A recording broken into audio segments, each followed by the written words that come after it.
Hi అండి. ఈరోజు vegetable fried rice చేయబోతున్నాను.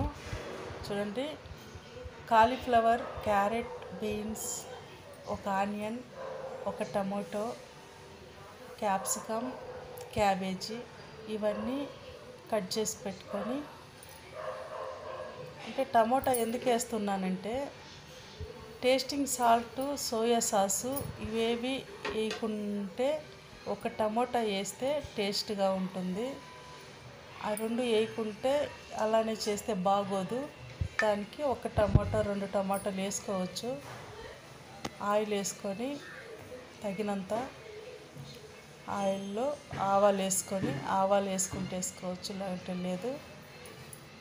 చూడండి, అన్నీ తరిగి పెట్టుకున్నాను. ఆవాలు చిటిపట్లాడాక ఆనియన్ ముక్కలు వేసుకోవాలి. 2 పచ్చిమిర్చి, అది వేగాక టమోటాలు ముక్కలు వేసుకోవాలి. వేసుకున్నాక కొంచెం బాగా మగ్గనియ్యాలి.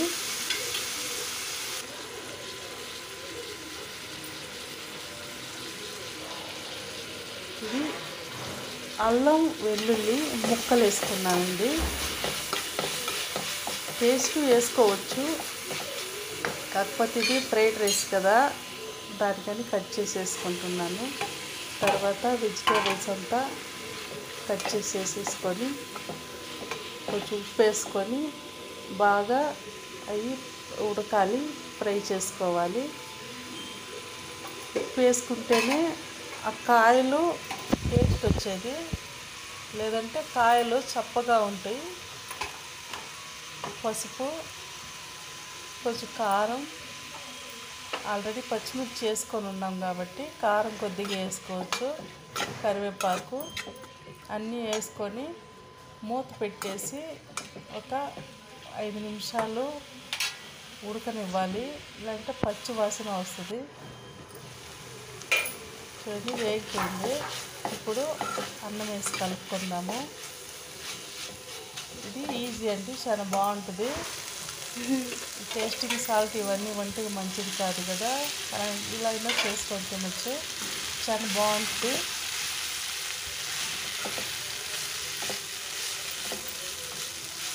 చూసేకి లుక్గా ఉంటుంది, పలావ్ లాగా ఉంటుంది చూసేకి.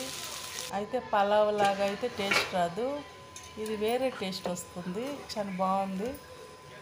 కొంచెం కొత్తిమీర అంతా వేసుకొని కలుపుకుంటే vegetable fried rice, tasting salt, soya sauce ఇవేమీ లేకుండా ఫ్రైడ్ రైస్ రెడీ అయింది. ఇదైతే చాలా బాగుంటుంది, ట్రై చేయండి. ఇందులోకి ఒక చట్నీ చేయబోతున్నాను, వేరుశనగపప్పు చట్నీ.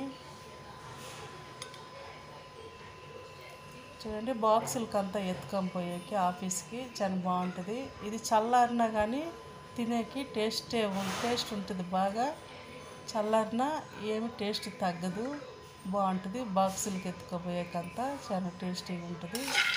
ఇప్పుడు దానికి ఒక చట్నీ చేయబోతున్నాను, వేరుశనగపప్పు చట్నీ. నార్మల్గా రైతాతో తినచ్చు, రైతాతో. తర్వాత ఇది టమాటో సాస్తో తినచ్చు, లేదా ఈ చట్నీ బాగుంటుంది. నాకైతే ఈ చట్నీనే ఇష్టం. వేరుశనగపప్పు వేయించుకొని పప్పు తీసేసి కొంచెం కరివేపాకు, 2-3 పచ్చిమిర్చి అవి కొంచెం లైట్గా వేయించి, ఉల్లిపాయ ముక్కలు లైట్గా వేయించి చట్నీ రుబ్బేసుకుంటే సరిపోతుంది. ఇది కొంచెం లైట్గా పచ్చి వాసన పోయే వరకు వేయించుకుంటే చాలు, చాలా ఎక్కువ వేగబడలేదు.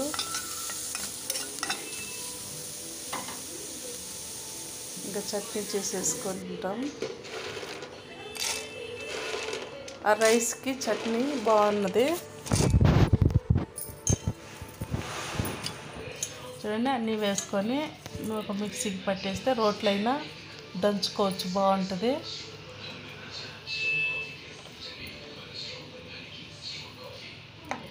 ఉప్పు వేసుకొని గ్రైండ్ చేసుకుంటే చట్నీ రెడీ అయిపోతుంది. పోపు వేసేస్తే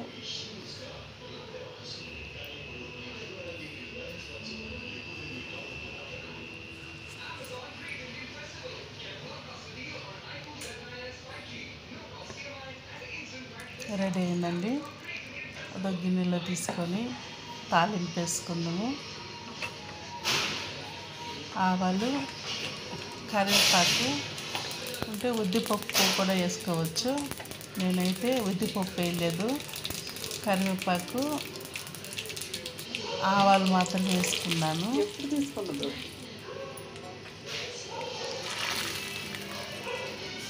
చట్నీ రెడీ అయిందని అన్నంకి ఈ చట్నీకి కాంబినేషన్ బాగుంది, ట్రై చేయండి. ఈ చట్నీ దోశలకి, ఇంకా వడకి, బోండాలకి వీటికంతా చాలా బాగుంటుంది.